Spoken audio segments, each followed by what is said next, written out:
ಹುಟ್ಟಾಗಿತ್ತು.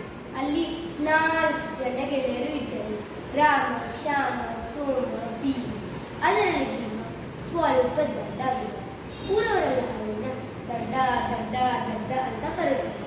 ಒಂದು ದಿನ ಊರವರೆಲ್ಲ ತಗೊಂಡು, ಈ ಹಳ್ಳಿಯಲ್ಲಿದ್ದರೆ ನಮಗೆ ಏನು ಸಿಗಲ್ಲ, ಪಟ್ಟಣಕ್ಕೆ ಹೋಗಿ ಚೆನ್ನಾಗಿ ದುಡ್ಡುಕೊಂಡು ಹೋಗೋಣ ಅಂತ ಎಲ್ಲ ಯೋಚನೆ ಮಾಡ್ತಾರೆ.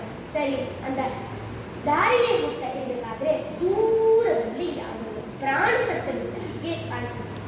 ಹತ್ರ ಹೋಗಿ ಒಬ್ಬ ಹೇಳ್ತಾನೆ, ಇದು ಹಸುಗಳು. ಇನ್ನೊಬ್ಬ ಹೇಳ್ತಾನೆ, ಅಲಲಲಲ ಇದು ಕರಡಿಗಳು. ಮತ್ತೊಬ್ಬ ಹೇಳ್ತಾನೆ, ಅಲಲಲಲ ಇದು ಹುಲಿಗಳು ಅಂತಾರೆ. ಆಗ ಭೀಮ ಹೇಳ್ತಾನೆ, ಅಂತ ಅದು ಯಾವ್ದಾದ್ರು ನಾವು ಯಾಕೆ ಎಂಟಲ್ಲಿ ಕೂರ್ಸ್ಕೊಂಡು ನಾವು ಮುಂದೆ ಹೋಗೋಣ ಬನ್ನಿ ಅಂತ ಹೇಳ್ತಾರೆ. ಆಗ ಇವರೆಲ್ಲ ಇವನ ಮಾತು ಕೇಳಿದ್ರೆ ಒಬ್ಬನೇ ಹೇಳ್ತಾನೆ, ಇಲ್ಲ ವಿದೇಶಕ್ಕೆ ಅಂತ ಮಾಂಸವನ್ನು ಕೊಡ್ತೀನಿ ಅಂತಾರೆ. ಆಗ ಮತ್ತೊಬ್ಬ ಹೇಳ್ತಾನೆ, ವಿದೇಶಕ್ಕೆ ಅಂತಕ್ಕೆ ಆಕಾರ ಕೊಡ್ತೀನಿ ಅಂತಾರೆ. ಆಗ ಮತ್ತೊಬ್ಬ ಹೇಳ್ತಾನೆ, ವಿದೇಶಕ್ಕೆ ಅಂತಕ್ಕೆ ಜೀವ ಕೊಡ್ತೀನಿ ಅಂತಾನೆ. ಆಗ ಭೀಮ ಹೇಳ್ತಾನೆ, ಬೇರೆ ಕಂಡ್ರೋ ಅದನ್ನ ಹುಲಿ ಹಾಕಿದ್ರೆ ನಿಮ್ನೆಲ್ಲ ತಿಂದು ಹಾಕ್ಬಿಡುತ್ತೆ ಅಂತ ಹೇಳ್ತಾನೆ. ಆಗ ಇವರೆಲ್ಲ ಹ ಹ ಹ ಅಂತ ಲಕ್ಕಿ ನಿನ್ನ ಬರೀ ದೊಡ್ಡ ಕಣ್ಣು ಅದ್ರ ಪೊಕ್ಲ ಅಂತ ಹೇಳ್ತಾನೆ. ಆಗ ಭೀಮ ಅವರ ಸಾವಾಸನೆ ಬೇಡ ನಿನಗೆ ಹತ್ತು ಕೂತ್ಕೊತಾನೆ ಅಂತ. ಆಗ ಭೀಮ ಹೇಳ್ತಾನೆ, ಬೇಡ ನನಗೆ ಅಂತ ಮರ ಹತ್ತು ಕೂತ್ಕೊತಾನೆ ಅಂತ ಹೇಳ್ತಾನೆ.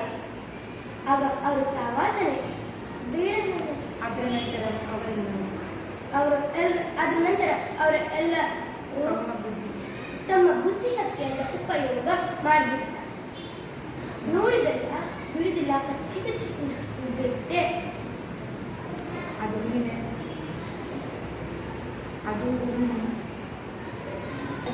ಹುಲ್ಲಿನ ಹಾಕಿದ್ರೆ ಹುಲಿಗೆ ಜೀವ ಬಂದಿದೆ ಅಂತ ಹೇಳ್ತಾರೆ. ಬಿಡುದಿಲ್ಲ, ಕಚ್ಚಿ ಕಚ್ಚಿ ತಿಂದು ಹಾಕಿಬಿಡುತ್ತೆ.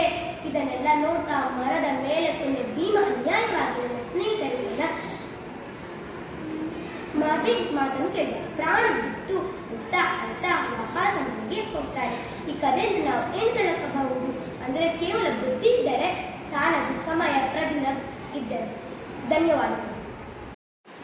ಕತೆ ರಾಜ ಮತ್ತು ಕುತಂತ್ರಿ ಮಂತ್ರಿಗಳು. ಒಂದು ದೊಡ್ಡ ರಾಜನ ಆಸ್ಥಾನ. ಅದರಲ್ಲಿ ಒಬ್ಬ ರಾಜ ಇದ್ದ. ಅವನಿಗೆ 3 ಮಂತ್ರಿಗಳಿದ್ದರು. ಅವರಲ್ಲಿ ಕೆಲವರು ಒಳ್ಳೆಯವರು, ಇನ್ನೆಲ್ಲವರು ಕುತಂತ್ರಿಗಳು. ಯಾರು ಹೇಗೆ ಅನ್ನೋದು ರಾಜನ ಮನಸ್ಸಿಗೆ ಒಂದು ದೊಡ್ಡ ಪ್ರಶ್ನೆ ಆಗಿತ್ತು.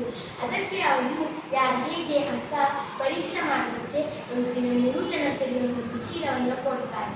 ನೀವು ಕಾಡಿಗೆ ಹೋಗಿ ಒಳ್ಳೆ ಒಳ್ಳೆ ಹಣ್ಣನ್ನು ಆರಿಸಿಕೊಂಡು ಚೀಲದಲ್ಲಿ ತುಂಬಿಸಿಕೊಂಡು ತರಬೇಕು ಅಂತ ಹೇಳ್ತಾರೆ. ಸರಿ ಅಂತ 3 ಮಂತ್ರಿಗಳು ಕಾಡಿಗೆ ಹೋಗ್ತಾರೆ.